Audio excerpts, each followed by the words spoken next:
Okay, so here we go. Professor Welk's trip to Mars. Professor Welk's homemade rocket ship was rather too big to fit in his workshop, so half of it always had to stick out of the door, where if it was raining it got wet, while he worked on the other half. He still wasn't sure the engines were working properly, so he spent most of his time tinkering about with them, lying on his back with his feet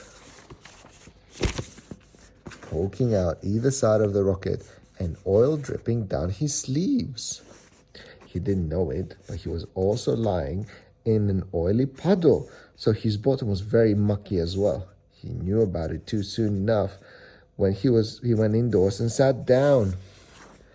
"What's all this then?" said Mr. Brown, the man next door, leaning over the fence and scratching his head. "Mumble, mumble, mumble." Mr. Welk still had a hammer in his mouth. "Oh, it's you," he said. He had now removed the hammer. He crawled out of the oily puddle and picked up a saw. "It's a spaceship." "Really?" said Mr. Brown. "Going anywhere in particular?" "I haven't had my holidays this year either. So, I thought, bonk, bonk, of going to Chip Chip, Mars. I've never been to Mars." There was a silence for a moment, interrupted only by a piece of broken rocket ship falling into a bucket. As the professor went into his workshop, Mr. Brown heard noises like someone treading on a rake and getting tangled in a hosepipe, which was quite likely since Professor Welk also kept his gardening tools there. Mr. Brown now began to get rather curious. Their rocket was about 6 meters long, with 2 large wheels in the middle and a very tall chimney on top, decorated with gold bands. There were curtains in the windows, and the main entrance was a grand front door with a brass knocker. When Mr. Welk had pulled the rocket free of the shed and winced it upright, so it was rather for takeoff, he opened a hatch at the back and put a few logs in. Soon there was a merry blaze going, and the big wheels at the side of the rocket ship began to spin, getting faster and faster. Welk closed the hatch and screwed down the safety valve. "A steam-powered rocket, eh?" said Mr. Brown. "Want to come with me?" asked Professor Welk. Mr. Brown now looked very curious and very tempted. But eventually he said, "I'd better not. Need to be getting back in to make dinner, and I get terribly travel sick, especially in space."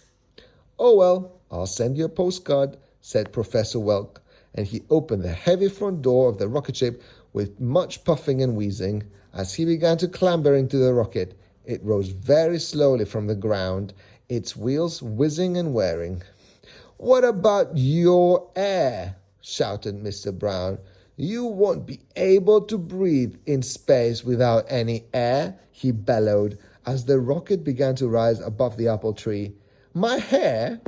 It's all right. I've brought a brush and a comb with me," came Professor Welk's answer, floating back over the breeze. "No, I meant air," shouted Mr. Brown. But the rocket was going faster and faster, and it was soon well out of sight and sound.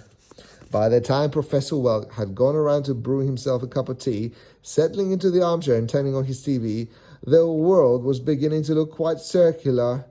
High above him, the stars were coming out, and the tiny ship was chugging towards them at about 6.5 miles an hour. Hiss, bang, crackle went the radio next to Professor Welk's armchair. "Jodrell Bank Observatory here," the voice said. "Is that Welk?" "It is," said Professor Welk, who was busy sewing some magnets onto his socks as he struggled to stay sitting in his chair. "There's no gravity in space, you see, and so people and objects tend to float about a lot more than they do on Earth, which can make going to the toilet surprisingly interesting." "Oh no, the poo must be going upwards." "What is your exact position?" Hiss, bang, went the radio. "I am at present floating on my back near the ceiling," Professor Welk said. Indeed, he had by now begun to float to the top of the spaceship. passing the kitchen, the living room, and his bedroom on the way up. Crackle, crackle. Ah, that'll be because there's no gravity out there. I meant your position in space. How close are you to Mars? Hiss. But by now, Professor Welk had pushed himself away from the ceiling and was floating down again. The magnets on his socks stuck to the floor, and the professor was finally able to stay on the ground. He's down again. He sat down at the control panel, which, because the rocket was steam-driven, was a mass of taps, pipes, valves, and cisterns, and peered through the telescope at Mars. It was still a long way off, so he pumped up a nice head of steam and increased the speed to 5,000 miles per hour, just to make sure he got there in good time. Above the control panel was a list of things to do today. As he looked at it, the sugar bowl sailed lazily by and disappeared under the sink, leaving a little trail of sugar floating next to his head. Professor Welk carefully turned the rocket around, and the line of sugar glided through the air and back into the bowl. Amazing, said Professor Welk. Soon Mars was looming, and their rocket's wheels were whizzing around as they tried to slow the machine down. It really should have put in some sort of brake system, muttered the professor, holding onto the control panel and closing his eyes. A loud hissing noise from outside the rocket told Professor Welk that he was now entering Mars's atmosphere. Things started sliding off the shelves, and the floor was rapidly becoming the ceiling. The professor's half-drunk tea was floating through the air, and all the safety valves on the control panel blew off at once. Then suddenly, their rocket was grinding and bouncing over the Martian sands at tremendous speed on his specially designed wheels. That was until it hit a rock and came to a very abrupt stop. Yes, if there was one thing I should have put in, said a small and weary voice from underneath a pile of blankets, tea, sugar, and the very finest china mugs and plates, it's brakes.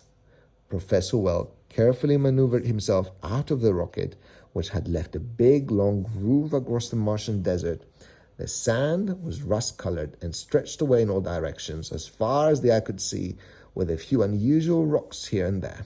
The sky was dark and covered with stars. There was a blue one and a small silver one very close together. Professor Welk realized with some amazement that he was looking at the Earth and the moon. Well, well, said the professor. He put on a huge old-fashioned diving suit.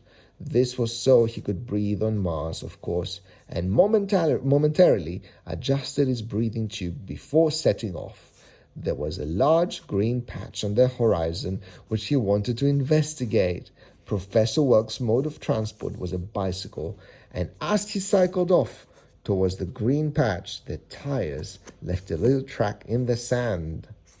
Now, nearly everyone who gets to Mars in a story manages to discover a city.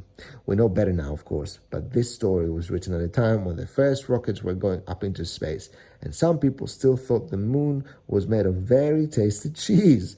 So why wouldn't there be a city of Martians on Mars? And pretty soon Welks was cycling down the main street of one. Large and interesting buildings loomed up on either side. "Is there anybody here?" he shouted. "Is there anybody here?" came the echo. "Well, well," said Welk. "Well, what?" said the echo. A little unnerved by this, Welk pedaled out of the city as fast as he could. His rocket was where he had left it, and there weren't any footprints around it. Professor Welk had sort of been hoping there would be some proper evidence of Martians' life somewhere, such as footprints around the spaceship. His rocket was where he had left it. What an amazing, boring place this is, he thought. A few weeks later, Mr. Brown was planting potatoes when he heard a familiar puttering noise. High above him, very slowly, Professor Welk's steam rocket floated down and landed in the soft earth outside its home, the shed. It was a bit battered and covered in red sand. "Back so soon?" said Mr. Brown, intrigued. "The Americans have just sent a rocket out of their own up there." "3 cheers for them," grunted Welk, pushing the rocket, well, half of it, back into his shed. "Though they might be in for a bit of a surprise." This is because since there didn't seem to be anyone living on Mars, Professor Welk had planted a big sign before he left. It said,